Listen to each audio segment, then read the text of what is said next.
Ça veut dire qu'il y a une dimension de la prière qu'on appelle le parler en langue. Écoutez-moi très bien. Il y a ce qu'on appelle la prière en langue. Et puis il y a ce qu'on appelle le parler en langue. Je ne sais pas si quelqu'un essaie de me comprendre. Tu peux prier en langue. Mais quand tu entres dans la dimension du parler en langue, c'est une dimension qui est au-delà de la prière. Là, en fait, tu ne pries pas pour que Dieu t'exauce. Mais toi-même, tu entres dans le monde spirituel et puis tu prends ce qui t'appartient. Ça veut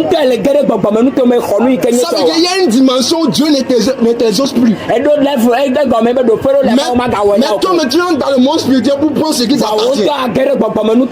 C'est pour ça la Bible déclare. Depuis le temps de Jean-Baptiste, le royaume des cieux est forcé. Seuls les violents s'en emparent. Ça veut dire que tu ne peux pas être, c'est-à-dire tu ne peux pas être comme ça et puis avoir ce qui t'appartient dans le monde spirituel. Tu dois être violent. Et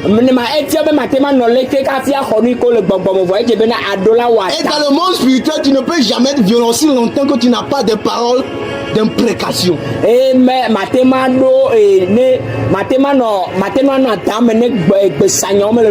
ne sais pas si quelqu'un me comprend. J'aime les anglophones. English open nous Jonathan. Parce que les anglophones ont une manière de prier. English tu peux voir un anglophone en train de prier là. Arrivé un moment sa manière de prier change. C'est comme si c'est devenu fou. Il tient son ventre. Là actuellement il ne prie plus. Il est en train de faire il est en train de dire des paroles d'imprécation. Il est en train d'aller dans le monde spirituel pour prendre des choses qui l'appartiennent. Donc je suis en train d'encourager quelqu'un. Que personne ne te décourage, il ne faut pas parler en langue, tu dois être inspiré. Je n'ai pas besoin d'être inspiré.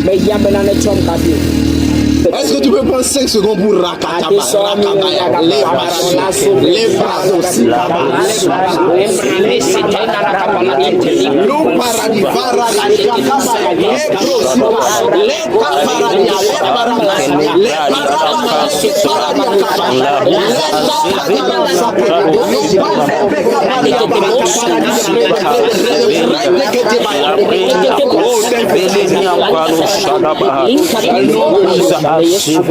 et je vais aussi encore donner un conseil. Actuellement, tu es en train de parler, peut-être que tu remarques à chaque fois que tu veux parler là, tu parles la même chose. La même manière de parler en langue et puis ne plus parler la même chose, c'est de répéter lorsque tu parles.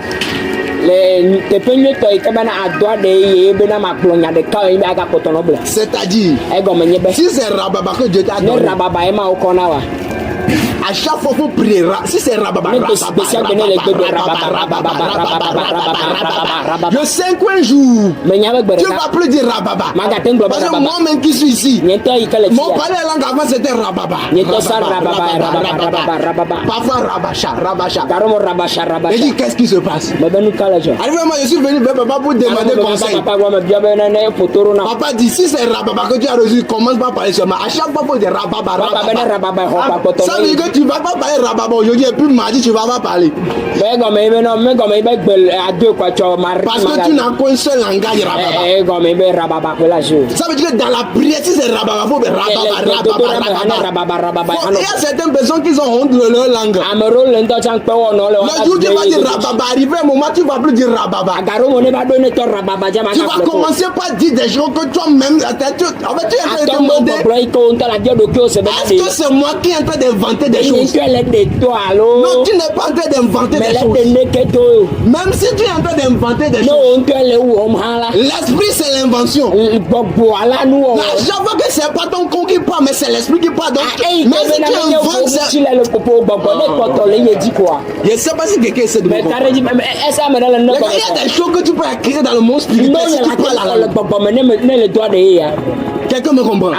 Bizarrement, la Bible déclare que lorsque Jésus était allé à la montagne pour prier, la Bible ne nous a pas donné la prière que Jésus avait faite sur la montagne. Même moi, en tant qu'un esprit en griffe, je suis hier que ce jour-là, Jésus a parlé à l'âme.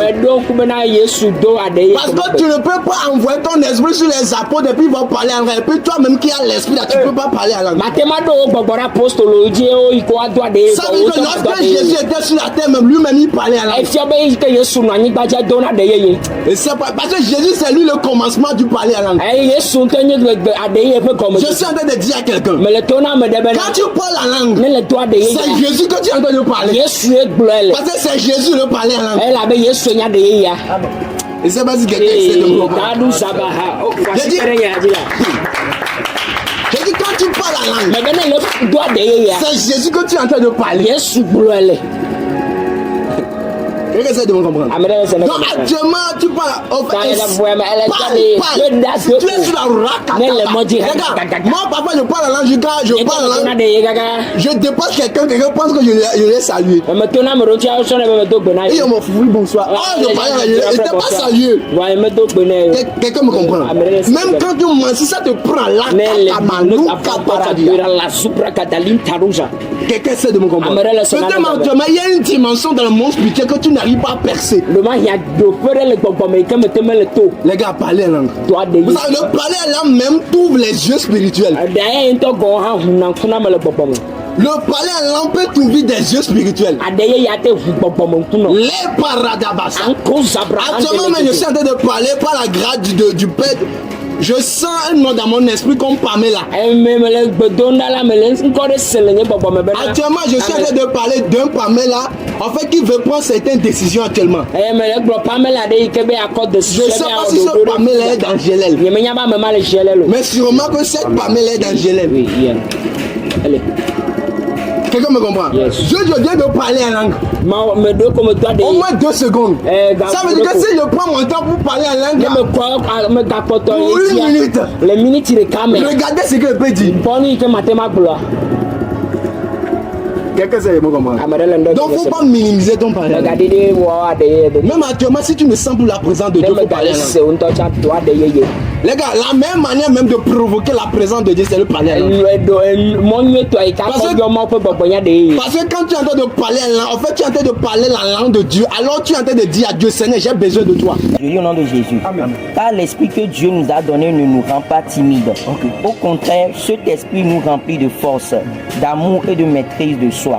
N'aie donc pas honte de rendre témoignage à notre Seigneur. N'aie pas honte non plus de moi, prisonnier pour lui. Au contraire, accepte de souffrir avec moi pour la bonne nouvelle en comptant sur la force que Dieu donne. Amen. Amen. La Bible déclare, car Dieu ne nous a pas donné un esprit de crainte. C'est-à-dire, Dieu ne nous a pas donné un esprit de peur. Dieu ne nous a pas donné un esprit de timidité.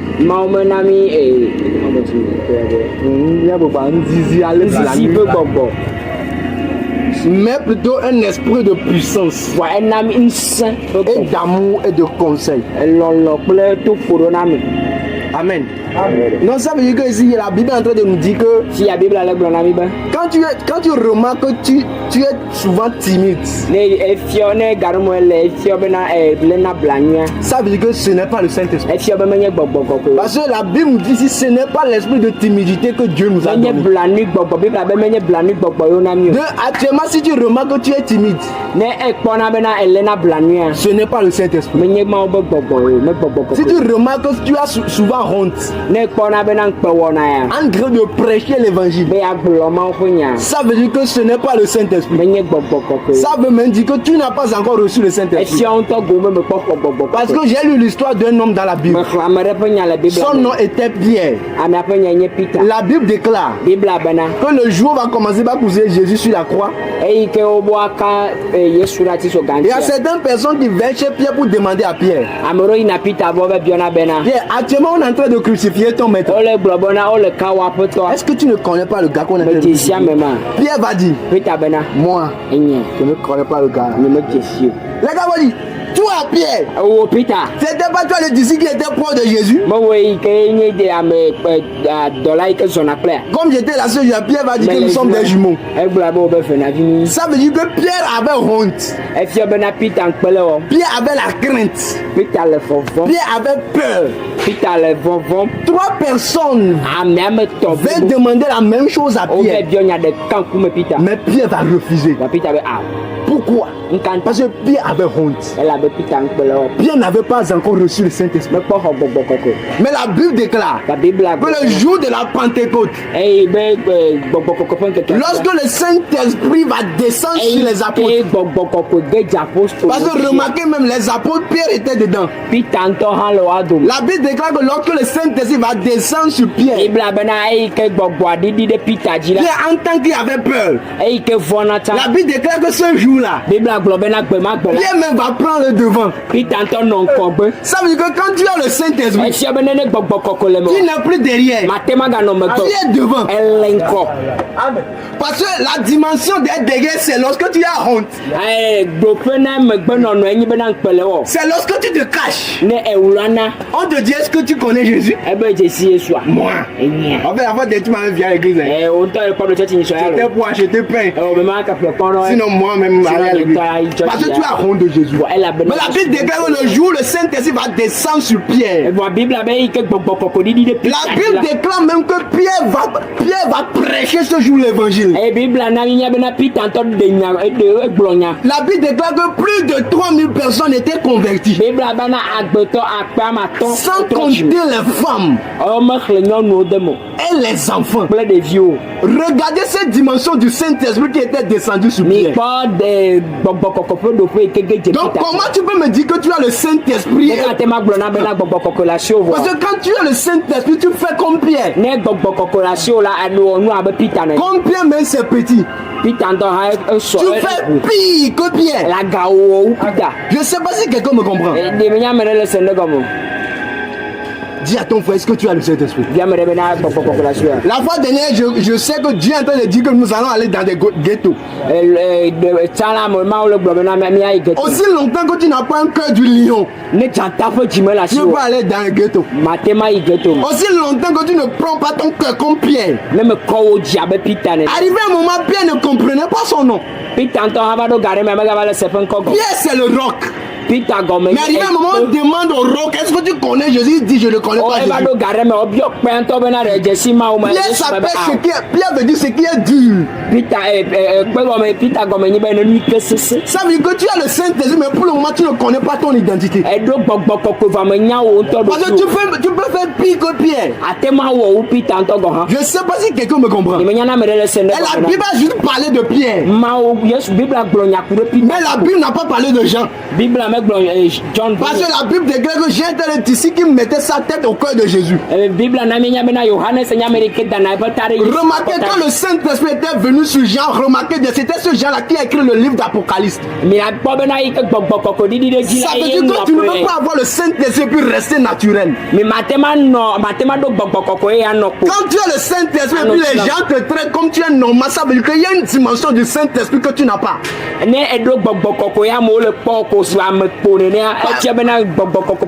Parce que quand tu as le Saint-Esprit, tu es not normal.